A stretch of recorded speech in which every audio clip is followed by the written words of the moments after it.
Assalamu alaikum dear students. I am Naveed Ahmed. I am here to teach you biology for K-12. We are discussing chapter number 26. Students, you know that some major ecosystem. तो learn करने के लिए चलते हैं light board की तरफ. Dear students, we are going to start chapter number 26 and the name is some major ecosystem. Students, in chapter number 25 you have studied what is ecosystem. Ecosystem क्या होता है. तो अभी हम इस चैप्टर के अंदर ये डिस्कस करने वाले हैं कि सम मेजर इकोसिस्टम कौन कौन से हैं, उनकी कैरेक्टरिस्टिक्स क्या हैं, यानी कि जिसे हमने बायोम कहा था वो बायोम क्या है, किस तरह से हैं, अब उनके अंदर इंसान किस तरह से इनोवेट कर रहे हैं और ओवरऑल उनमें क्या चेंजेस आ रही हैं, ये सब हमने डिटेल इसमें डिस्कस करनी है. यानी कि हम पाकिस्तान के ऑल ओवर द वर्ल्ड के कुछ मेजर इकोसिस्टम जो हैं उनको यहाँ पे डिस्कस करने वाले हैं. स्टूडेंट्स, यू नो दैट कि क्लाइमेट और वेदर में क्या डिफरेंस होता है. यानी कि हमारे पास एक टर्म है क्लाइमेट और दूसरी टर्म है वेदर. अब इसको हम उर्दू में कहें तो क्लाइमेट हम आबो हवा को कह सकते हैं और वेदर हम मौसम को कह सकते हैं. अच्छा स्टूडेंट, जो क्लाइमेट हमने कहा कि ये आबो हवा है, that is overall pattern of weather. यानी कि हम इसमें कहते हैं overall pattern of weather. Pattern of weather यानी कि ये ओवरऑल हम बात करते हैं दैट इज ओवर द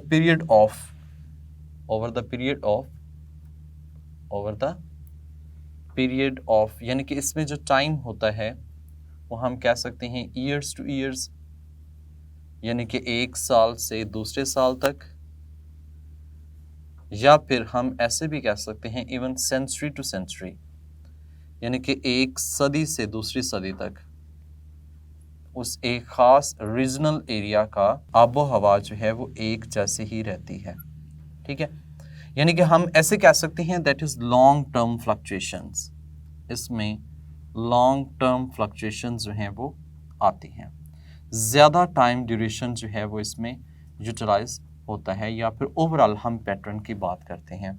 जैसे कि मैं ये कहूँ कि पाकिस्तान की आबो हवा किस तरह से है, तो जब मैं ओवरऑल पैटर्न की बात करता हूँ वेदर की, जो कि year to year, even century to century और ये लॉन्ग टर्म फ्लक्चुएशंस हों, that will be named as climate. हम उसको क्लाइमेट के नाम से मेंशन कर सकते हैं. स्टूडेंट, वेदर की बात करें तो वेदर जो है ये शॉर्ट टर्म फ्लक्चुएशंस होती हैं, यानी कि इसमें हम कह सकते हैं these are short term fluctuations. ये शॉर्ट टर्म फ्लक्चुएशंस हैं and these are over the period of fluctuations. These are over the period of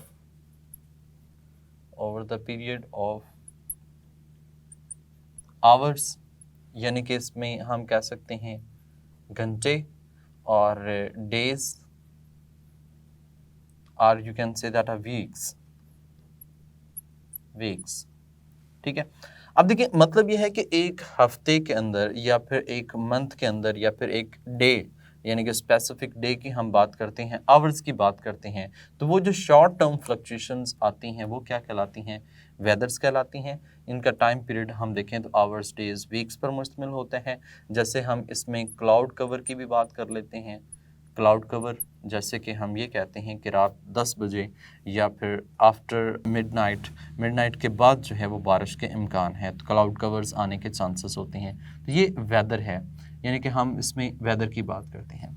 wind की बात करें तो ये हवा चलती है. जाहिर सी बात, हम ये भी कहते हैं कि इस दिन हवा चलेगी, यानी कि अंधेर या आंधी आ सकती है. तो क्लाउड कवर, विंड, ये इस तरह से सनी डेज होते हैं, सनी डेज, हॉट डेज जिसे हम सिंपल कह सकते हैं. तो ये डेज या आवर्स या इस तरह से जो वीक्स पर फ्लक्चुएशंस आती हैं related to wind, sunny days, cloud cover, precipitation जिसे हम रेन कह सकते हैं, इनकी अगर हम बात करते हैं तो दैट विल कम इन वेदर्स. ये किस में आती हैं, वेदर्स में आती हैं. जैसे कि हम इसमें एग्जांपल दे सकते हैं कि यहाँ पे एक रेनी डे है. ठीक है, रेनी डे. अब ये एक दिन की हम बात कर रहे हैं या फिर आवर्स की भी बात कर सकते हैं, तो ये एक वेदर की रिलेटेड होगा. या अगर हम ओवरऑल पैटर्न की बात करें, आबो हवा की बात करें, तो हम कह सकते हैं ड्राई इन्वायरमेंट या फिर कोल्ड इन्वायरमेंट, ओवरऑल जो है कोल्ड क्लाइमेट जो है वो एक रीजन का होता है। जैसे हम एक इकोसिस्टम की बात कर लें, जैसे पोलर एरियाज़ में अब कोल्ड क्लाइमेट यानी कि आबो हवा वहाँ की बहुत ठंडी होती है, खुशगवार आप कह सकते हैं या फिर ड्राई कह सकते हैं, तो डिपेंड्स करता है किसी भी तरह से, यानी कि लॉन्ग टर्म फ्लक्चुएशंस पे डिपेंड करता है। तो स्टूडेंट हमारे पास डिफरेंट तरह के इकोसिस्टम्स हैं। यहाँ पे हम पहले एक्वेटिक इकोसिस्टम में डिस्कस करेंगे, एक्वेटिक इकोसिस्टम की कुछ प्रॉपर्टीज़ को डिस्कस करेंगे, फिर उनकी प्रोडक्टिविटी है, फिर फ्रेश वाटर इकोसिस्टम में देखेंगे कि कौन कौन से किस तरह से यानी कि ये इकोसिस्टम में सर्वाइवल होता है। तो right now we are going to discuss about aquatic और हाइड्रोस्फेरिक इकोसिस्टम, यानी कि अभी जो हम डिस्कस करने लगे हैं हम एक्वेटिक और हाइड्रोस्फेरिक इकोसिस्टम की बात करते हैं।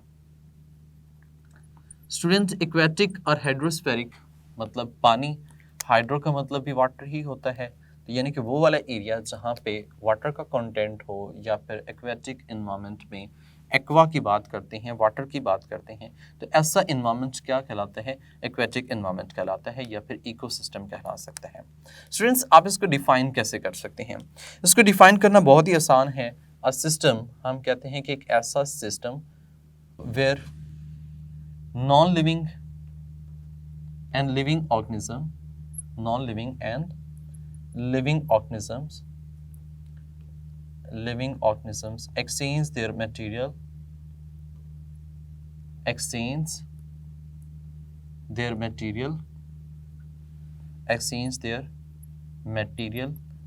and energy between them,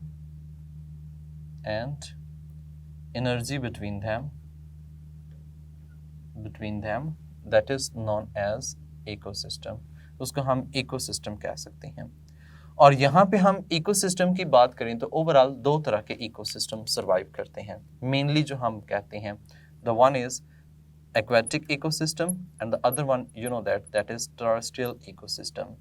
terrestrial भी कह सकते हैं या ड्राई लैंड भी कह सकते हैं, यानी कि खुश्की पर रहने वाले या खुश्की पर जितने भी इकोसिस्टम है वो टेरेस्ट्रियल इकोसिस्टम है। तो यानी कि एक हम ये कह सकते हैं that is related to the water, एक वाटर से रिलेट करता है, और दूसरा जो है वो कहाँ पे, ड्राई लैंड की हम बात करते हैं। स्टूडेंट्स जब वाटर की बात करते हैं, एक्वेटिक इकोसिस्टम की बात करते हैं, तो इसको भी हम टू में डिवाइड करते हैं। द वन इज ओशन, जिसमें हम कहते हैं सॉल्ट वाटर, ओशन एंड सी, जबकि दूसरा हम बात करते हैं फ्रेश वाटर की, फ्रेश वाटर। स्टूडेंट इनको अगर हम क्लासीफाई करें ना, ओशन एंड फ्रेश वाटर को, तो हम ऐसे कह सकते हैं कि समंदर में जितना भी पानी है वो नमकीन पानी है, वो सारे का सारा मेरीन वाटर कहलाता है। उसको हमने मेरीन सॉल्टी वाटर के नाम से मेंशन किया हुआ है। और उसके अलावा समंदर के अलावा जितना भी पानी है वो सारे का सारा फ्रेश वाटर कहलाएगा।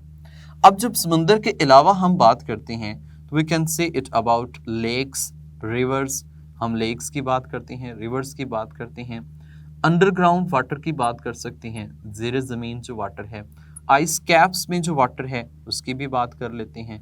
इवन कि जो हम ये कहते हैं कि जो हमारे ये गंदे नाले होते हैं इनके अंदर जो पानी बह रहा होता है that is also fresh water, ये भी फ्रेश वाटर कंसीडर होता है। क्योंकि हम डिफ़ाइन क्या कर रहे हैं, हम डिफ़ाइन ये कर रहे हैं कि मेरीन वाटर के अलावा जितना भी वाटर है वो सारे का सारा किस में आएगा, फ्रेश वाटर में आएगा। चाहे वो फिर lakes, rivers, underground water, ice caps, polar ice caps में बर्फ़ की फॉर्म में मौजूद है, या फिर वेयर एवर पॉन्ड्स में है, झीलों में है, कहीं पे भी है, वो सारे का सारा क्या आएगा, फ्रेश वाटर आएगा। अब मेरीन वाटर की बात हम कर रहे थे, दैट इज सेलाइन वाटर। ये सेलाइन होता है, मतलब हम ऐसे कह सकते हैं कि ये नमक इसमें एडेड होता है, ये जो होता है वो नमकीन पानी होता है।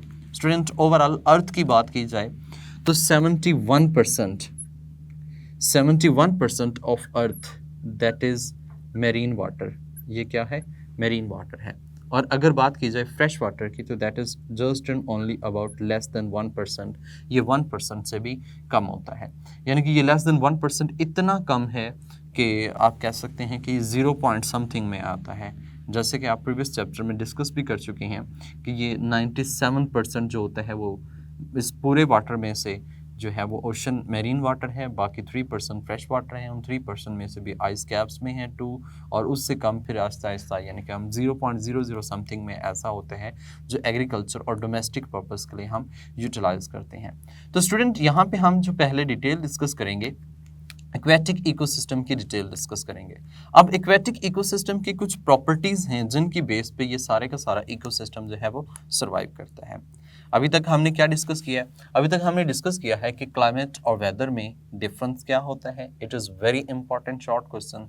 एंड दूसरा ये है कि इकोसिस्टम में एक्वेटिक इकोसिस्टम या ओवरऑल किस तरह से है, उनकी डिवीजन क्या है। And these are very important MCQs, और ये जो हैं these are very important MCQs कि कितनी परसेंट जो है वो अर्थ का वाटर है, मेरीन वाटर, और कितनी परसेंट जो है वो फ्रेश वाटर है, ये कहाँ कहाँ पे एग्जिस्ट करता है, ये MCQs हैं। तो इनकी प्रॉपर्टीज़ हम नेक्स्ट लाइट बोर्ड के अंदर डिस्कस करते हैं। स्टूडेंट्स, हम एक्वेटिक इकोसिस्टम डिस्कस कर रहे थे। एक्वेटिक इकोसिस्टम को हमने डिफाइन ऐसे किया था कि एक सिस्टम है जो कि वाटर के अंदर लिविंग नॉन लिविंग ऑर्गेनिज्म जो हैं वो आपस में मटेरियल एक्सचेंज करते हैं। जब लिविंग एंड नॉन लिविंग आपस में मटेरियल एक्सचेंज करते हैं और एनर्जी का भी एक्सचेंज होता है, अगर वो वाटर में कर रहे हैं तो एक्वेटिक इकोसिस्टम, अगर लैंड पर कर रहे हैं तो वो कौन सा टेरेस्ट्रियल इकोसिस्टम होगा। तो यानी कि हमने एक सिस्टम की बात की थी, अब हम उसकी प्रॉपर्टीज देखते हैं, उसके कुछ फीचर्स देखते हैं जिस पे डिपेंडेंस होगी। स्टूडेंट, सबसे पहले हम देखें तो टेम्परेचर है, यानी कि हम फीचर्स ऑफ एक्वेटिक इकोसिस्टम जो है वो डिस्कस कर रहे हैं। हम इसको प्रॉपर्टीज भी कह सकते हैं। These are properties to.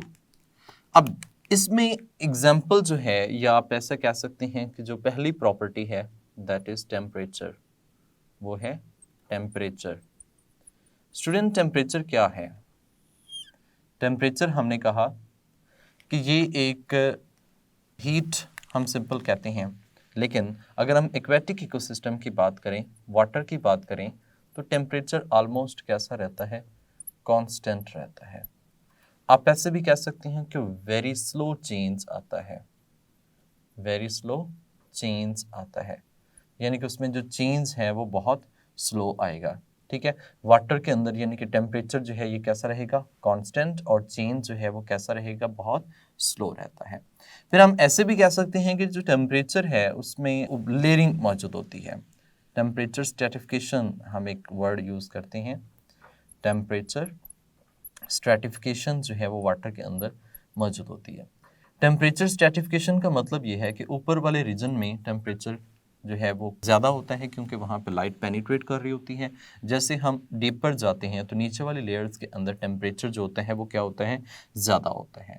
सो यानी कि नीचे वाला टेम्परेचर कम होता है। तो यानी कि अगर हम लेयरिंग की बात करें तो एज वी गो डीप, जैसे हम डीप जाते हैं टेम्परेचर जो होता है वो क्या होता जाता है? लो होता जाता है। लेकिन अगर हम अपर रीजन पे देखें, ऊपर वाले रीजन्स में, तो उसमें टेम्परेचर जो होगा उसका पॉइंट हम देखें तो दैट टेम्परेचर हाई, वो टेम्परेचर कैसा होता है? ज़्यादा होता है। इसमें ये वेरिएशंस जो हैं वो काउंट कर रही होती हैं।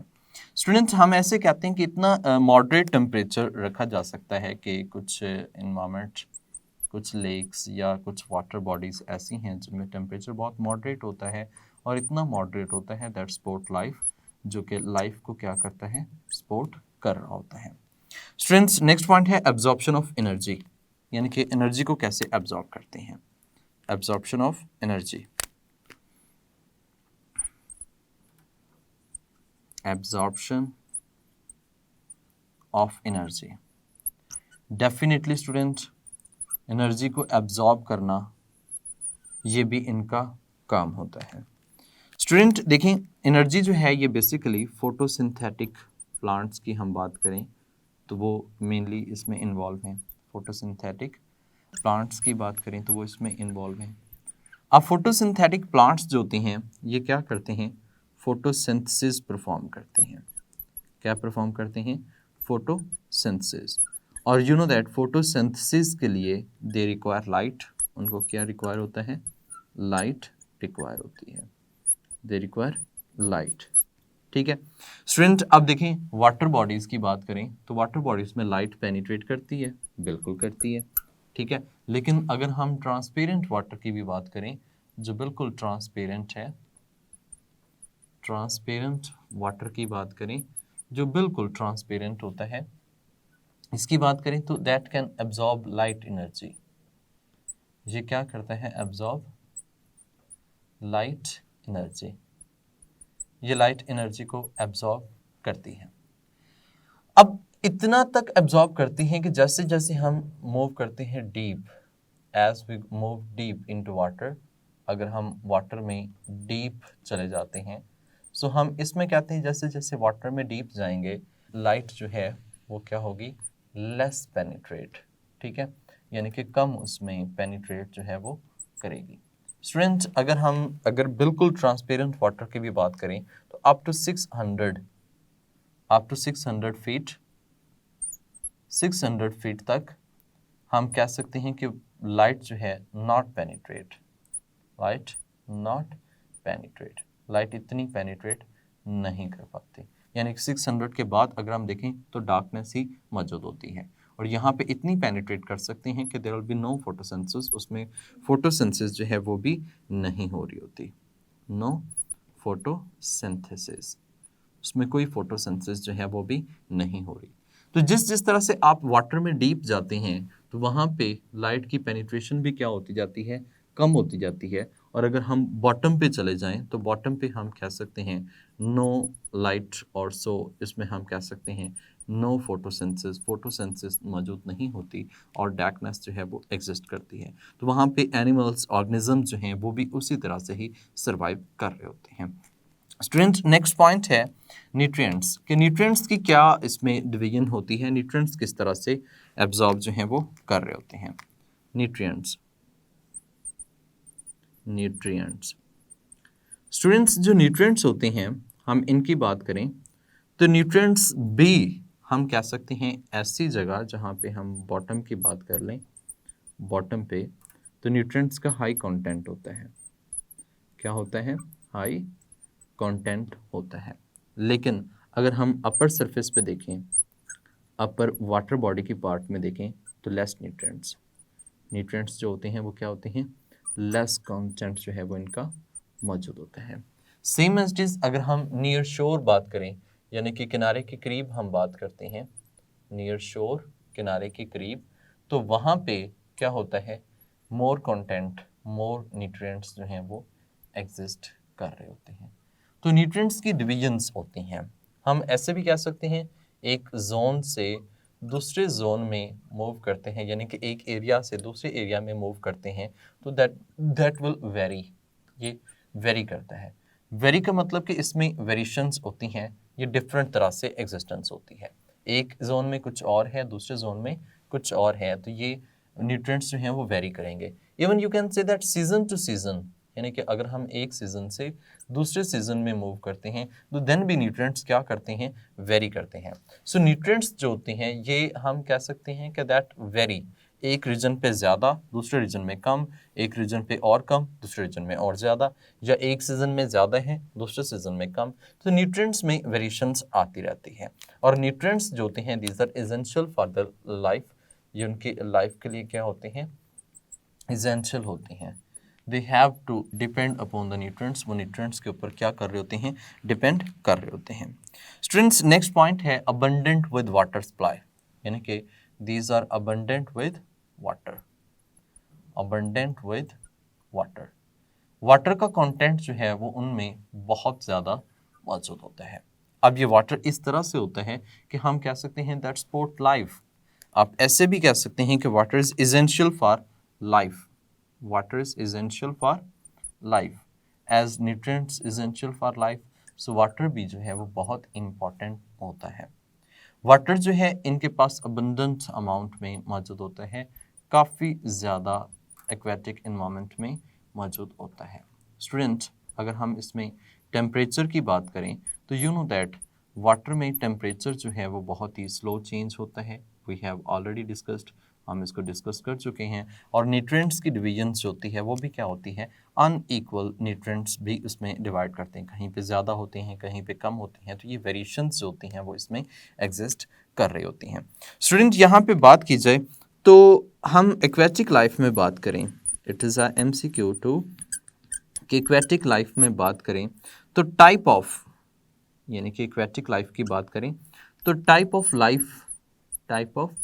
लाइफ यानी कि वहाँ पे किस तरह के ऑर्गेनिजम्स होंगे, ये किस पर डिपेंड करती है।